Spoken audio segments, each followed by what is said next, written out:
Gloire au Très-Haut, louange à notre Dieu qui nous donne la grâce, qui nous fait en tout cas la grâce d'être présent avec vous aujourd'hui encore. Nous sommes aujourd'hui mardi et ce jour, nous avons avec nous le pasteur Kimou Jean-Yves. Comment ça va, pasteur? Ça va bien. Et vous? Ah oui, ça va très bien. Dieu merci. Vous êtes très frais, hein? Merci Quel beaucoup. est le secret? Il n'y a pas de secret. C'est la faveur du Seigneur. Amen. Alors, tout à l'heure, nous allons méditer la parole de Dieu avec vous. On va parler de quoi? Aujourd'hui, on va parler du désespoir. Désespoir, d'accord. Un enfant de Dieu Peut être désespéré. Ça peut arriver. Ça peut arriver. D'accord. Alors, comment arriver à ne plus être désespéré? Oui. Le désespoir. Comment passer de l'étape du désespoir à l'espérance. Amen. Voilà. D'accord. Et on a pour test d'appui Jean chapitre 21, versets 1 à 14, que vous pouvez déjà chercher dans votre Bible. Merci, pasteur. Bonjour, Laetitia. Bonjour, Daniel. Et bonjour à tous. Ah, je suis pressée. Comment ça va? Tout va bien. Dieu merci. Tout va bien. On est bien réveillé. La journée commence bien. Oui, la journée commence très bien par la grâce de Dieu. Dieu merci. On aura le saviez-vous et le trick box avec Laetitia. Effectivement.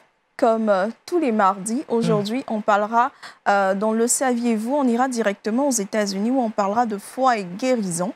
Et dans le trick box, on va parler aujourd'hui des astuces pour soulager le mal de gorge. Des astuces pour soulager le mal de gorge, ce sera donc pour tout à l'heure. Merci Laetitia. Et on l'a dit, hein, nous sommes... mardi. Tu vas dire quelque chose? Non, pas du tout. Ah, d'accord, nous sommes mardi. Et on parle de santé les mardis. Donc aujourd'hui, nous avons avec nous le docteur Diamana. Avec nous parlons d'une pathologie importante pour la vie d'un être humain. Shalom, docteur. Shalom, bien. Vous allez bien? Merci, Dieu fait grâce. Dieu merci.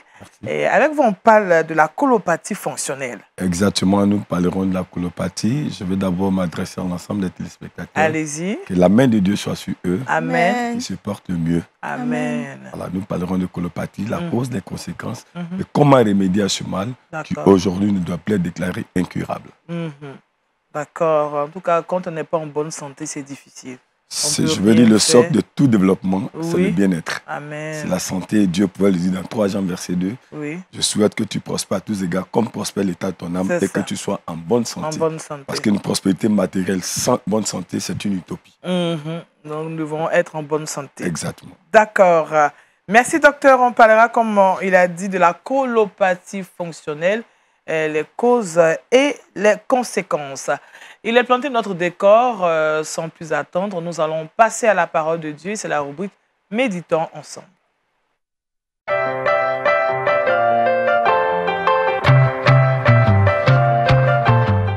Avec le pasteur Kimou Jean-Yves, nous parlons du désespoir, on l'a dit tout à l'heure.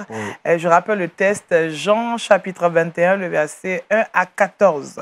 Pasteur, vous avez toute la place. Je fais la lecture.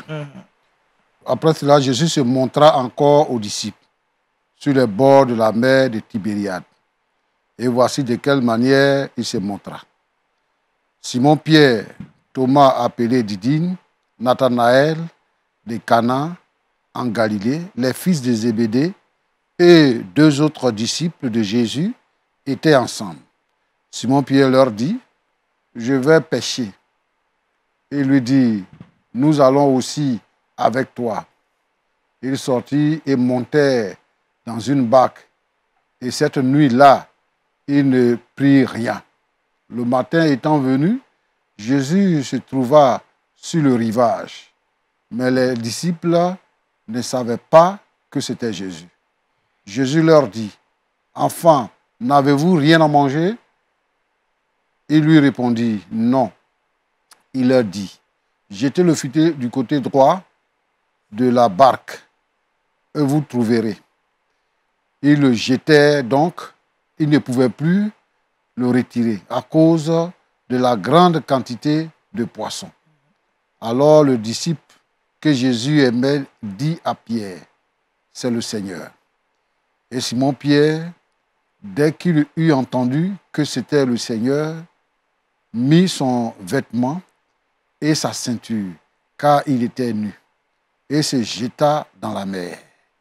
Les autres disciples vinrent avec la barque, tirant le filet plein de poissons, car il n'était pas éloigné de la terre que d'environ 200 coudées. Lorsqu'il fut descendu à terre, il vit là des charbons allumés, du poisson dessus et du pain. Jésus leur dit, apportez des poissons que vous venez de prendre. Simon-Pierre monta dans la barque et il tira à terre le filet plein de 153 grands poissons. Et quoiqu'il ait eu tant, le filet ne se rompit point. Jésus leur dit, venez manger. Et aucun des disciples n'osait lui demander, qui es-tu, sachant que c'était le Seigneur. Jésus s'approcha, prit le pain et leur en donna. Il fit de même du poisson. C'était déjà la 3e fois que Jésus se montrait à ses disciples depuis qu'il était ressuscité des morts. Nous voulons te dire merci, Seigneur notre Dieu, pour ta bonté et ta grâce. Merci pour l'occasion que tu nous donnes de parler de ta part. Seigneur notre Dieu, sois présent et dirige-nous dans tout ce que nous allons faire maintenant. Au nom de Jésus. Amen. Amen. Amen. Comme j'ai dit que nous parlons du désespoir aujourd'hui, nous allons définir un peu le désespoir. Ouais. En fait, c'est un état d'une personne qui a perdu toute espérance. C'est un état violent de l'âme causé par une affliction. Voilà. Bon. Et cette affliction-là, on ne cherche pas à la surmonter. C'est être contrarié, c'est avoir des soucis. Bon. Nous venons de lire un texte qui est en rapport avec la résurrection du Seigneur Jésus. Le texte lui-même nous dit que c'était pour la 3e fois que le Seigneur Jésus se présente à ses disciples. Les disciples ont marché avec Jésus pendant 3 ans. Oui. Les 3 ans de ministère du Seigneur, il les a fait avec les disciples. Le plus connu, Pierre, était toujours avec lui. Il était présent sur toutes les actions. Et lorsque le Seigneur est mort, qu'il a été enseveli, les disciples ont su que le Seigneur était ressuscité, parce que le Seigneur s'était présenté à eux. Mais le Seigneur n'était plus physiquement avec ses disciples. Il s'était présenté à eux, c'était pour la 3e fois. Et puis, il y a quelque chose que nous devons retenir, que le texte nous inspire. C'est que Pierre et les autres qui ont marché avec le Seigneur pendant 3 ans, qui ont dormi avec lui, qui ont mangé avec lui, qui ont causé avec lui, ne reconnaissaient pas le Seigneur.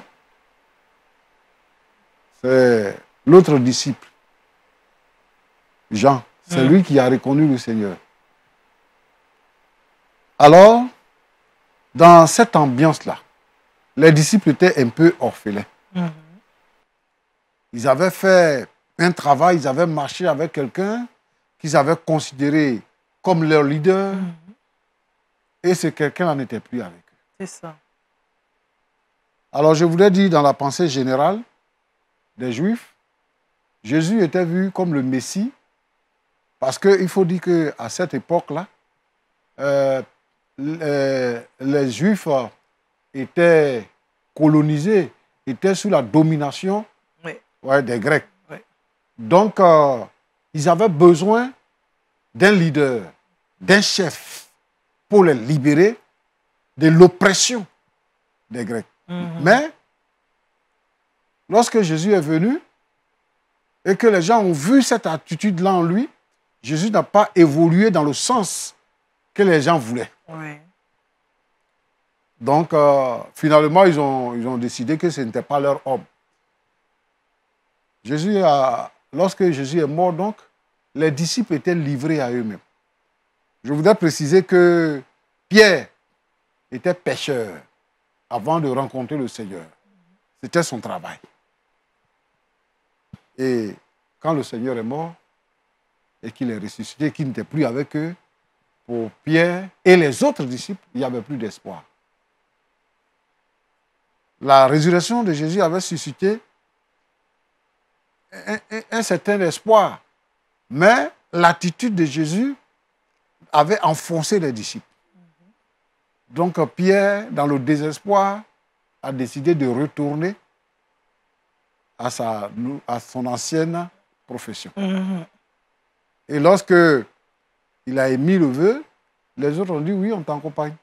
Parce qu'il fallait qu'ils mangent, il fallait qu'ils vivent, et ils étaient quand même apeurés également, parce qu'il y a des choses qui s'étaient passées.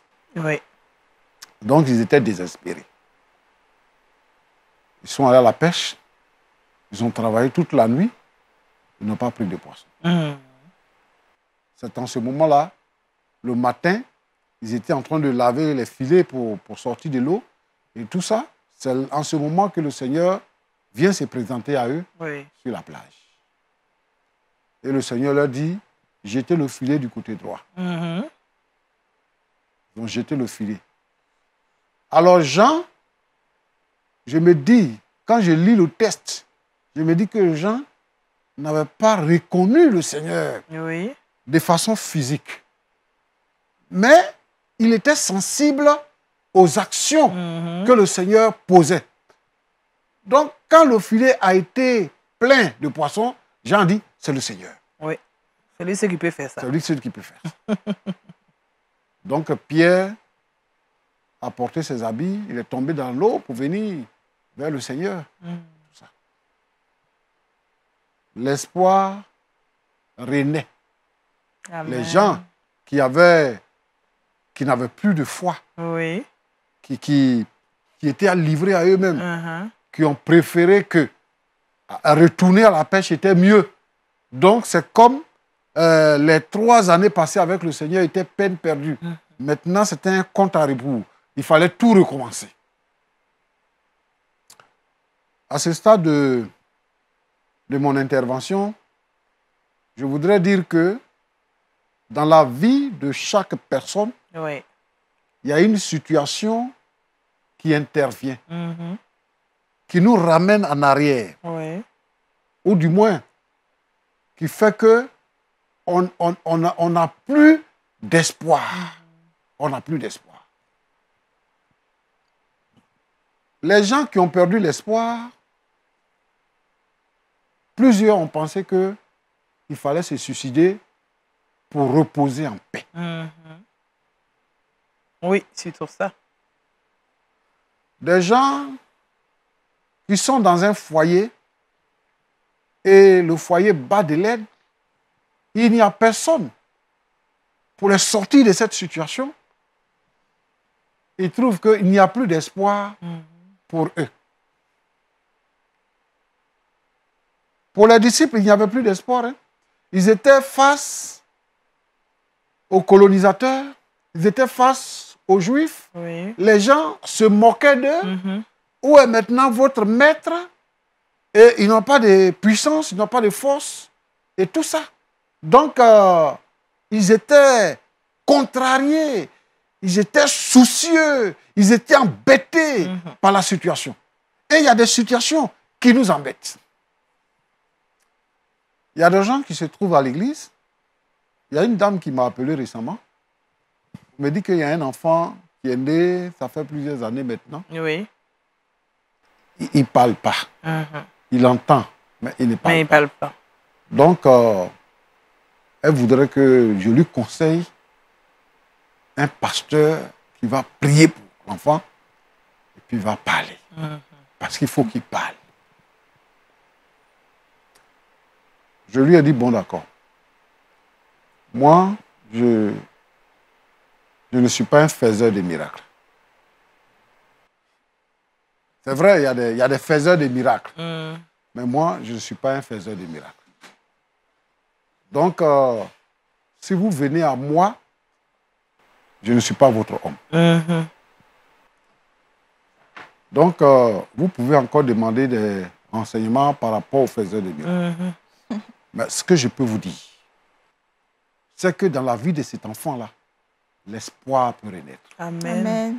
L'enfant peut parler à nouveau. Amen. Mais il n'y a aucun homme qui a la capacité de le faire. Seul le Seigneur Jésus est capable de le faire. Amen. Donc, vous n'avez pas besoin d'un homme spécial ou particulier.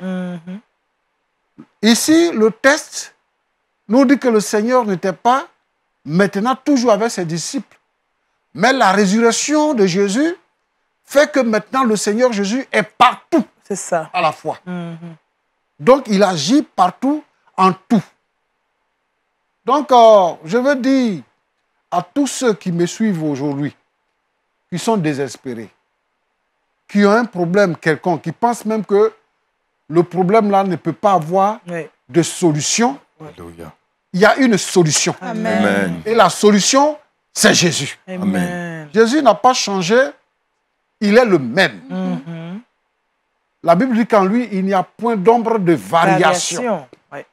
Jésus est le même.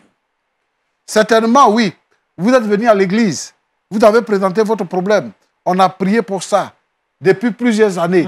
Il n'y a pas de solution. Je suis là aujourd'hui pour vous dire que la solution, c'est Jésus. Amen. Ouvrez votre cœur maintenant. Le Seigneur va changer la donne. Amen. Il va apporter la solution.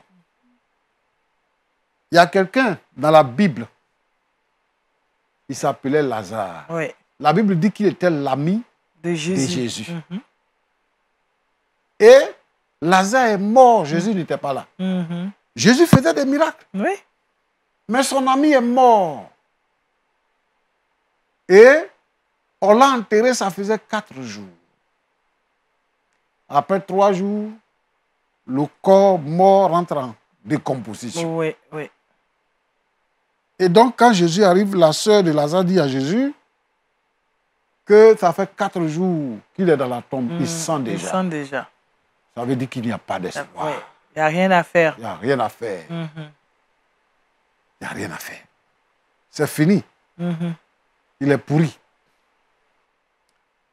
Il y a quelqu'un qui nous disait comme ça que, en fait, en Israël, les tombes qu'on fait, ce sont les tombes de famille.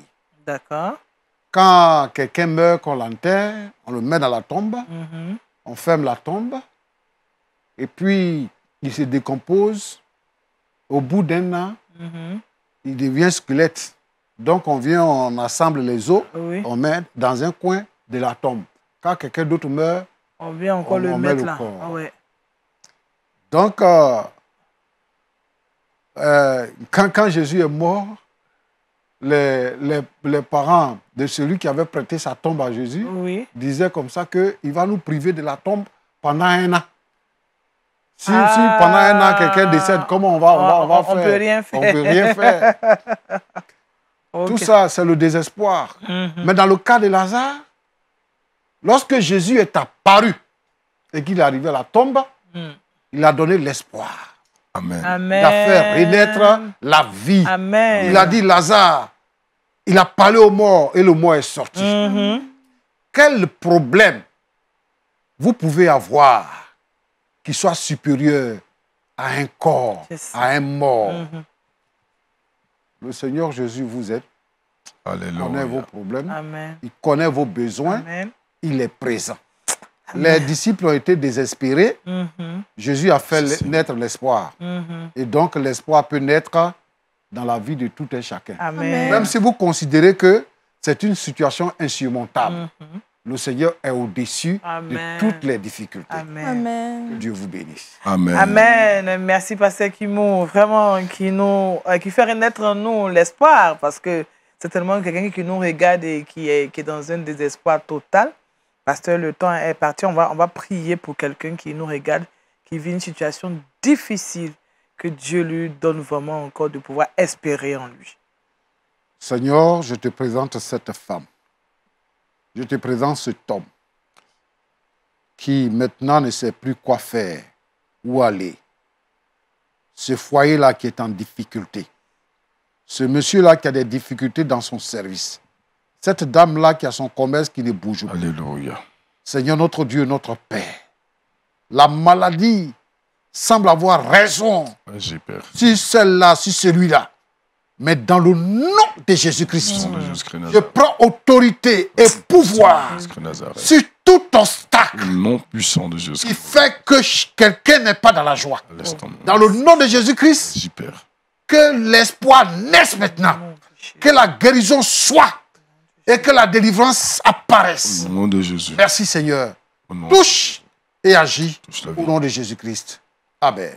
Amen. Vraiment, merci, pasteur. On rappelle le thème, le désespoir. On a eu pour test d'appui Jean chapitre 21, le verset 1 jusqu'au verset 14. Merci, pasteur.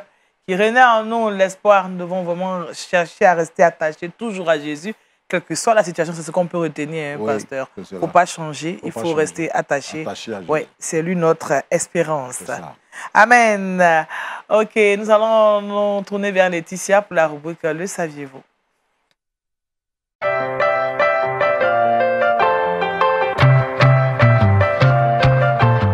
Avec Laetitia, nous partons aux États-Unis pour parler de foi et de guérison.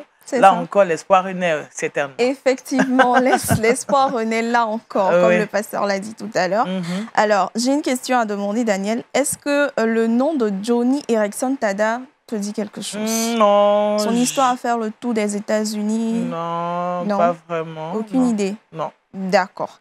Alors, Joni Eareckson Tada est une dame, une conférencière et auteure à succès aux États-Unis. Elle est née le 15 octobre 1949. Quelques années après, le 30 juillet 1967, elle a eu un accident de plongée, c'est-à-dire elle partait nager, elle a fait un faux mouvement, elle a mal mesuré la profondeur de l'eau et donc lorsqu'elle est rentrée dans l'eau, elle a eu un accident et elle est devenue tétraplégique. D'accord. Ses membres ne fonctionnaient plus, ses pieds, ses bras, rien n'allait du tout. Et donc, à ce moment-là, le seul désir qu'elle a, c'est que le Seigneur la guérisse. C'est que le Seigneur agisse, qu'il fasse quelque chose. Et elle va se rendre à plusieurs camps de prière, à plusieurs programmes de prière, espérant une guérison, espérant que le Seigneur la touche. Mais dans ces assemblées-là, elle n'était pas la cible du Seigneur. C'était d'autres personnes qui étaient touchées, d'autres personnes qui étaient guéries, mais elle, non. Un peu comme le paralytique couché à la piscine de Bethesda. C'est ça. C'est-à-dire que les projecteurs partaient dans tous les sens, mais ça n'allait pas vers elle. Oh là là. Elle n'a pas été guérie. Et les personnes qui étaient dans sa situation, en chaise roulante et tout, n'ont pas véritablement obtenu cette guérison. À la suite de cela, des questions vont s'en suivre. Pourquoi les personnes qui ont besoin de guérison ne sont pas guéries? Pourquoi le Seigneur n'agit pas lorsqu'on a besoin de lui? Il ne réagit pas. Alors que c'est peut-être parce qu'il ne veut pas le faire, parce qu'il a un meilleur plan. Amen. Il veut l'utiliser pour toucher certainement une certaine communauté. Voilà. Et donc, après de longues années de rééducation, elle va ressentir le besoin d'aider les personnes handicapées. En fondant la fondation Joni and Friends. Joni and Friends qui va défendre les intérêts des personnes handicapées, apporter l'évangile dans les centres de rééducation et soutenir les familles de ces personnes handicapées-là. Donc, on voit clairement que le Seigneur n'a pas voulu la guérir parce qu'il avait un meilleur plan, aider les personnes qui sont dans cette condition-là, qui sont dans ce même état qu'elle. Donc, aujourd'hui, Joni est une bénédiction pour toutes ces personnes-là. Et pendant le temps où elle demandait la guérison, elle pleurait à Dieu, elle s'est rendue compte que le véritable message même de l'évangile, c'est pas que je viens pour guérir tout le monde. Parce que dans le premier chapitre de Marc, le Seigneur a fait des miracles. Le lendemain, la foule est venue pour que le Seigneur fasse des miracles. Les apôtres ont appelé le Seigneur. Il a dit, on va aller ailleurs parce que c'est pas pour ça seulement que je suis là. Et à partir de là, elle a compris véritablement que c'est pas ça seulement qui est le vrai évangile, mais que le Seigneur a besoin d'un cœur libéré du péché. Amen. Amen. Vraiment. Voilà. Et son histoire a été l'objet de de production cinématographique. Voilà, il y a un film qui est sorti sur elle où elle peignait même avec la bouche, les tableaux avec la bouche et tout. D'accord. Voilà. C'est une femme vraiment forte, courageuse qui ne s'est pas laissée abattre, quelle que soit la situation dans laquelle elle était, comme le pasteur l'a dit. Elle a espéré et le Seigneur a fait des choses merveilleuses au travers d'elle. Malgré son état, elle a été une bénédiction pour plusieurs. Ah oui, le désespoir nous tombe et puis l'espérance prend toute la place, c'est ça. Vraiment, à travers une telle personne, on ne peut que bénir le nom du Seigneur. Il fait de nous ce qu'il veut. Voilà, il fait de nous ce qu'il veut. Voilà. Et quand il veut, comme il veut, il agit. Mais nous, on veut, comme le pasteur a dit, il faut trouver un pasteur qui va faire parler mon enfant. Est-ce qu'on a dit que si ton enfant ne parle pas, Ah oui, c'est ça. Notre Dieu est toujours un Dieu grand, quel que soit ce que nous traversons comme situation. Nous devons lui faire confiance. Donc, merci Laetitia qui nous a fait voyager à travers cette histoire. J'étais vraiment, vraiment touchée, hein, pasteur. Oui. Docteur, quand on entend ce genre de choses, vraiment, ça... Je pense que Dieu dispose des canaux comme il le veut. Amen. Et il a bien voulu, parce qu'on ne peut agir dans un domaine sans avoir été un témoin oculaire. C'est ça. Donc, il a permis que cette dame soit dans cet état, en vue d'être un soutien, le bras de l'Éternel pour ceux qui traversent ce moment difficile. Amen. Quand on reprend même dans la méditation, pasteur, il a fallu que les disciples aussi voient Jésus, le voient pour être sûr qu'il allait revenir vraiment. Hein? Oui. Et il allait ressusciter. Il y en a maintenant qui n'ont pas cru. Bon, c'est pas le thème, mais c'est pas... Mais Jésus s'était déjà présenté à eux. C'est ça. Mais seulement qu'il pensait, il pensait que c'était fini pour eux. Voilà, parce que Jésus n'allait plus être avec eux. Voilà. Il y a des gens qui pensent que Jésus n'est pas avec eux, c'est fini. Oh, c'est pas le cas.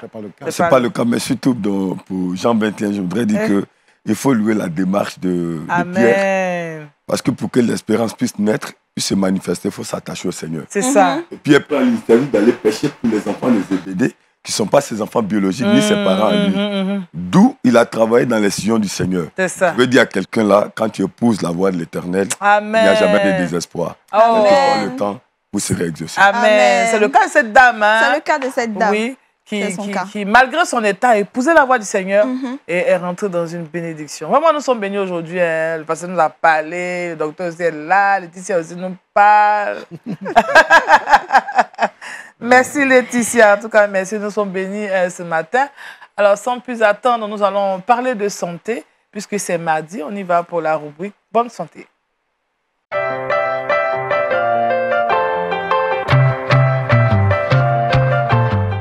Alors, nous retrouvons le docteur Diamana avec qui nous parlons de la colopathie fonctionnelle. Là, c'est son domaine. Hein?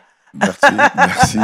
Je pense que nous allons d'espérance en espérance. Amen. Hier, cette pathologie était déclarée incurable. Nous sommes sur ce plateau télé pour dire à l'ensemble des téléspectateurs, aujourd'hui, il y a une solution. Les causes de la colopathie fonctionnelle sont multiples. Nous allons nous attarder sur les causes majeures. D'abord, la colopathie fonctionnelle se définit comme la présence abondante de gaz, stase aérique dans le ventre. Ce qui se découvre par l'imagerie médicale appelée, dans le français, je veux dire littéraire, l'échographie abdominale. D'accord. Les causes, donc, c'est manger tard. En médecine, il est défini qu'à partir de 21 h, l'appareil digestif devient inactif. Il n'existe rien qui soit naturel ou chimique, à même de permettre à l'appareil digestif d'être réactif. Donc, quand vous mangez après 21 h, l'aliment ne saurait être mastiqué. C'est ça. D'où il faut prendre le dernier repas à 20 h. 20 h. Il y a 1 heure d'incubation pour que la mastication se produise. C'est ça. On peut parler des contraintes sociales. Je descends à 22 h, à 23 h, ce n'est pas un choix délibéré. Je travaille dans une entreprise de production, je finis à 22 h. Il faut manger des aliments légers. Oh, c'est là qu'on veut manger notre foutou. C'est pourquoi notre rôle à nous, en tant que consultants, nous devons travailler au développement de cette nation, l'ensemble des téléspectateurs, c'est de conseiller qu'après 21 h, il ne faut plus manger lourd. Sinon, vous allez signer un contrat. Une salade. Salade, quelque chose de léger à votre portée. Vous comprenez? Donc, manger trop tard. Secondo, il faut éviter la viande rouge au repas du soir. OK. C'est un élément qui peut paraître indigeste à un certain moment de la journée. Il faut le manger matin ou à midi. Au repas du soir, il est conseillé de manger du poisson ou du poulet. D'accord. Donc, il faut éviter la viande rouge. Il faut éviter de boire en mangeant. Il faut boire avant de manger, boire après avoir mangé. Mais ça, c'est mon coup. Non.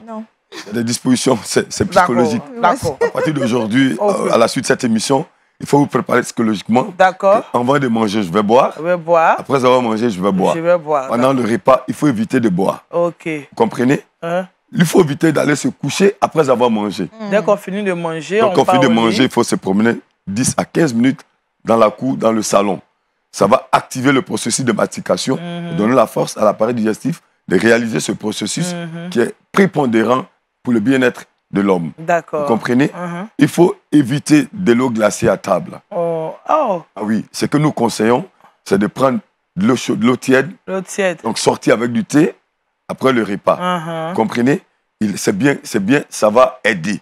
Okay. Donc, lorsqu'on est dans cette proportion, je veux dire, on va faire la colopathie fonctionnelle qui va avoir beaucoup de conséquences sur l'organisme. Est-ce qu'il y a des prédispositions déjà par rapport aux individus? Il y a des gens qui sont déjà prédisposés à développer une colopathie fonctionnelle? Non, dans la constitution de l'anatomie, il n'y a pas un sujet qui serait disposé à développer la colopathie fonctionnelle. Okay. Vous comprenez que les gens font une confusion entre l'inflammation hémorroïdaire, communément appelée cocosinotropique, et la colopathie fonctionnelle. C'est deux facteurs, deux pathologies très différentes. L'inflammation hémorroïdaire, c'est au premier niveau, qui, quand c'est maltraité, peut entraîner la colopathie fonctionnelle, sous-entend que la stade est devenue abondante, et nous parlerons tout à l'heure des conséquences très, très, très drastiques. D'accord. Avant de parler des conséquences, ce n'est pas une maladie héréditaire, ce n'est pas... Non. Dans les ratios, en ma qualité de chercheur, nous n'avons pas inscrit ça au chapitre des pathologies héréditaires. Non. D'accord, on est rassuré. Alors, parlons maintenant donc des conséquences. Les conséquences sont multiples. Hein. Ouais. D'abord, au point de vue physiologique, c'est général. C'est au point de vue andro chez l'homme comme chez la femme. On va faire une constipation chronique. Vous voyez des sujets qui peuvent faire 1-2 jours sans faire de selle convenable. Ça pourrait être une colopathie qui va être confirmée par une échographie abdominale. Donc, la constipation chronique. Des gens vont envoyer du sang pendant les selles. Vous comprenez?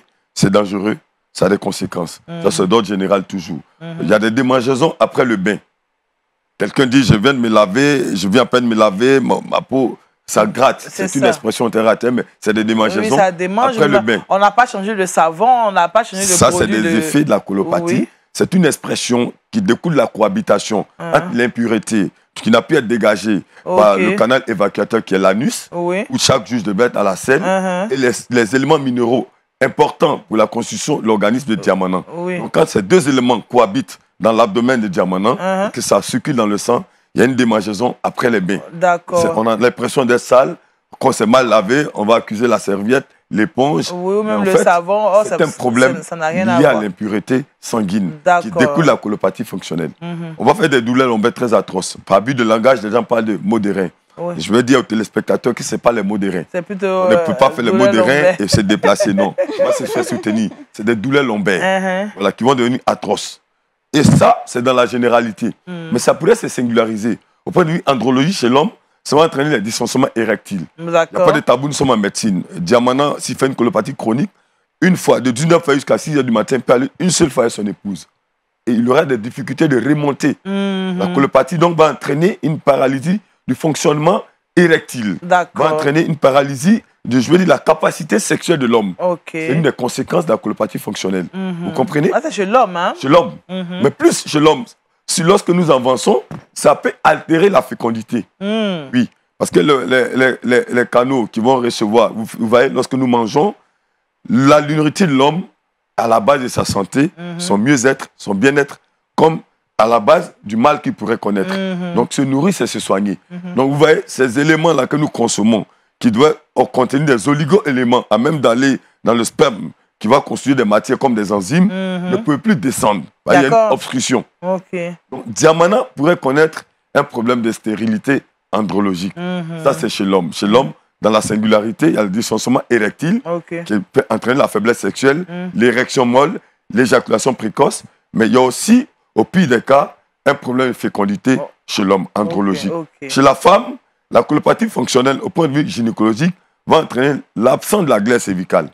Et nous sommes ici pour dire que la glaire cervicale est un indice de fertilité gynécologique. Toute femme, même si elle n'a pas un problème de kyste, de fibrome, de dystrophie ovarienne, mais si elle a une absence de glaire cervicale, elle ne saurait féconder. Donc la colopathie entraîne l'absence de la glaire cervicale qui, à son tour, pourrait entraîner l'incapacité de procréer au point de vue gynécologique. Les causes sont énormes. C'est une maladie très, très dangereuse. Nous avons engagé près de 10 ans de recherche pour mettre sur pied des molécules pour éradiquer ce mal, pour que l'homme conçu à l'image de Dieu, à sa ressemblance, puisse s'épanouir, être en bonne santé. D'accord. Alors, docteur, est-ce que déjà, le traitement, là, il y a un régime qui peut être donné le régime que l'on présentait, l'on suggérait hier, c'est parce que l'on a eu cette conception que la pathologie, c'est un mal à vie. Oui. On dit qu'il ne faut pas manger de la tchéké, il ne faut pas manger lourd, il faut boire beaucoup d'eau. Oui. Vous comprenez, il faut éviter ça, les boissons gazeuses, il faut éviter ça. Oui, c'est un régime qui accompagne le sujet pour vivre avec. Oui. Il est dit dans Somme 104, verset 14, que Dieu a créé la nature pour le service de l'homme. Oui. Et il est le meilleur créateur. C'est ça. Et Dieu n'a pas créé l'homme pour vivre avec une maladie. Il est le docteur par excellence. Lorsqu'il se révèle, le mal disparaît, que le bien-être s'établisse. Il a dit dans le 2e pan de 3 Jean, verset 2, qu'il souhaite que tu sois en bonne santé, toi, le téléspectateur. D'où le projet de Dieu étant que nous soyons en bonne santé, nous inspirer dans nos recherches pour créer une molécule naturelle pour éradiquer le mal. D'où le sujet n'est plus de l'obligation de faire un régime. Lorsqu'il suit la thérapie, il guérit du mal et les impacts, les conséquences disparaissent pour qu'il soit en bonne santé. D'accord. La colopathie fonctionnelle se guérit. Nous sommes là sur ce plateau pour affirmer sans risque de nous tromper que dorénavant, la colopathie fonctionnelle se guérit. Non seulement ça se guérit, mais les impacts vont disparaître. D'accord. Alors, docteur, comment on fait pour prévenir rapidement la colopathie? On va la prévention pour détecter. Il y a tout ce qu'on en médecine. Tout ce qu'on a sans examen, ce sont des hypothèses. Pour détecter la colopathie, il faut une échographie abdominale. C'est un examen d'imagerie qui consiste à coucher le sujet sur le lit, promener la sonde sur l'abdomen pour quantifier la stase et voir comment l'abdomen est constitué. Non, seule l'échographie abdominale peut certifier la thèse ou bien le soupçon du médecin. Maintenant, comment prévenir? Il faut éviter de manger tard. Il faut éviter de manger tard. Je serais tenté de dire aux téléspectateurs de LMTV d'éviter la viande rouge. D'accord. Vraiment, en tant que praticien de la médecine, j'ai un rejet de cet aliment. Il faut pencher beaucoup plus sur le poisson. Il faut éviter ou bien manger ça tôt. Oui, ou bien manger tôt. Là, on a beaucoup de temps d'incubation, de mastication. D'accord. Je conseille son repas de midi. Oui. Vous comprenez? Boire avant de manger. Éviter le lessivage gastrique. Parce que lorsqu'on boit en mangeant, ça va produire un lessivage gastrique qui a des impacts négatifs sur l'abdomen, qui peut entraîner la colopathie fonctionnelle. Aussi. Il faut éviter de manger trop lourd au repas du soir. Oui. Vous comprenez? Si vous êtes foutu pour des raisons culturelles, il faut le prendre à midi. À midi. Parce qu'à 20h, on a 1 heure d'incubation pour tomber à 21h et l'appareil digestif va s'arrêter définitivement. Donc, il faut éviter de manger lourd au repas du soir. Vous comprenez? Si on respecte ces procédures, on peut vivre et éviter le mal. Maintenant, si on fait le mal, aujourd'hui, nous sommes sur ce plateau pour dire il y a une solution pour en guérir, naturelle. Oh, d'accord. Vraiment, le temps est court. Mais docteur, pasteur, vous voulez ajouter quelque chose? Vous voulez poser une question au docteur Diamana? Oui. Rapidement? Parce que j'ai vu l'écouter, comment dire, religieusement. Oui, parce que le docteur dit des bonnes choses. Seulement que, comme vous avez signifié tout à l'heure, on travaille, on descend tard. Il a dit de manger léger. Mais souvent aussi, on voyage. Bon, quand je me trouve dans un pays lointain, tel qu'au Canada, aux États-Unis, forcément, il y a un décalage horaire. Et ici, on parle de manger à 21h. À 21h, oui. Je suis parti d'ici. Je fais comment? D'accord, docteur? Oh oui, je pense que... il n'y a pas de fétichisme d'horloge à faire.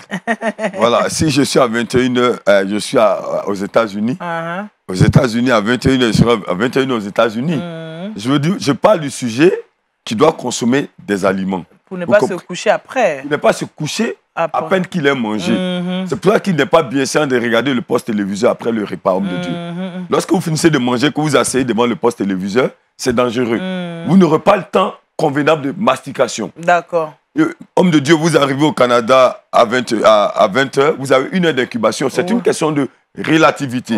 Vous êtes dans un périmètre donné, vous êtes à combien d'heures d'incubation, vous êtes à combien d'heures de 21h. En tenant compte de ça, sachez manger un repas approprié. Il n'est pas qu'il y ait une incapacité de transformation de ce que vous avez mis dans l'abdomen. C'est l'incapacité de transformation qui produit le gaz. Le gaz, en son tour, va produire toutes ces conséquences dont nous avons définies tout à l'heure. D'accord, Voilà. d'accord. Mais Dieu est fidèle. Dieu est fidèle. Il est là pour vous Quand on guérir. finit de manger, marchons un peu. Marchez Marchons. déambule un peu dans Ah, la non, mais ça sent bien, on est assis comme ça.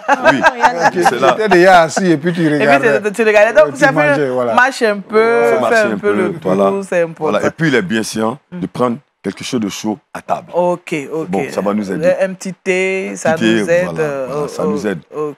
Ça précipite, ça contribue à la mastication, à faciliter le processus de mastication. D'accord. Si on le fait mieux, on pourrait faire des années sans changer d'apparence. Ça aide même à la constitution organique et l'âge peut avancer, mais l'état physiologique reste en l'état. D'accord. Voilà. C'est un secret qu'on vient de nous livrer Merci. là. Donc prenons une boisson chaude après avoir fini de manger. Exact. Ça nous aide à avoir un bon aspect physiologique. Voilà. Même de l'eau tiède aussi. C'est Oui. ça, c'est de l'eau De tiède. l'eau tiède, c'est bon. Ah oui, je pense que Laetitia va vite s'adonner à ça, hein, c'est sûr. En tout cas, merci Dr Diamana. C'est un plaisir pour nous de vous recevoir sur ce plateau. Avec vous, nous apprenons beaucoup. Avec Laetitia, on va parler de trucs et astuces et c'est le Trick Box.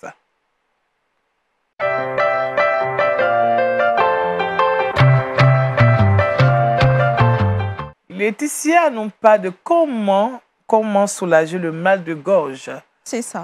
Avec le docteur, on a parlé de bien manger. Et toi, tu nous parles de comment soulager le mal de gorge. C'est ça, Daniel. Aujourd'hui, chers téléspectateurs, j'ai décidé de partager avec vous certaines astuces qui vont nous permettre de soulager le mal de gorge. Premièrement, on pourrait faire une tisane avec du thym.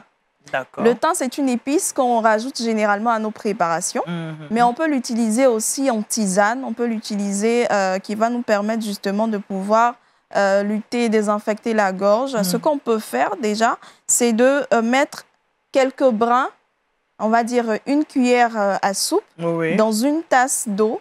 On va laisser infuser quelques temps, 10 à 15 minutes, et par la suite, on va prendre cette boisson-là. Ça va nous aider à nous soulager véritablement. Deuxième des choses, on va prendre de la vitamine C. La vitamine C, on retrouve la vitamine C dans l'orange, dans le citron également. Donc, on peut prendre cela de façon naturelle comme ça. Le citron, par exemple, on peut le mettre dans un peu d'eau tiède. Voilà. Et puis, on va boire cette boisson-là. On va sentir que on va trouver un changement, ça va aller mieux. Et puis, voilà, on sera un peu soulagé. Troisièmement, on peut prendre un lait chaud. Donc, du lait avec un peu de miel dedans. Ça va nous aider également à lutter contre le mal de gorge. Le mal de gorge, voilà. Donc, très rapidement, ce qu'on pourrait faire qui va nous éviter d'avoir mal à la gorge ou même soulager le mal de gorge, premièrement, on va faire une tisane avec du thym. Deuxième des choses, on va prendre de la vitamine C. Et troisième des choses, on va prendre du lait tiède avec un peu de miel.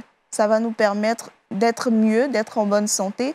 Et puis voilà. D'accord. Merci Laetitia. Merci, et notre verset Daniel. boussole avant de partir. C'est ça.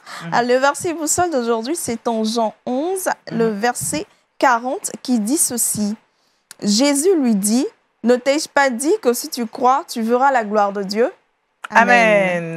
Merci au pasteur Kimou Jean-Yves qui nous a abreuvé au travers de la parole de Dieu ce jour. Je rappelle le thème, le désespoir. Le test d'appui est donc tiré de Jean au chapitre 21, les 14 premiers versets. Merci au docteur Diamana qui nous a rassuré que l'on peut guérir désormais de la colopathie fonctionnelle. On a parlé des causes et des conséquences et on peut en guérir sans problème. Merci à Laetitia pour toutes ces informations. Et puis, comment soulager le mal de gorge? Je pense qu'on rappelle, faire une tisane avec des thym. Voilà. Deuxièmement, prendre la vitamine C. Troisièmement, du lait tiède avec un peu de miel. Un peu de miel, ça fait du bien. Je pense que le pasteur va prendre le lait tiède avec un peu de miel. Parce que quand vous parlez beaucoup, c'est important. C'est ça. Merci en tout cas à vous également de nous avoir suivis. Merci à toute l'équipe qui nous a permis d'être chez vous. Demain, vous serez avec Aniel Conan. Moi, je vous donne rendez-vous jeudi. D'ici là, portez-vous bien, prenez soin de vous et bonne journée, on pourra le dire, sur Lumière du Monde Télévision. Au revoir.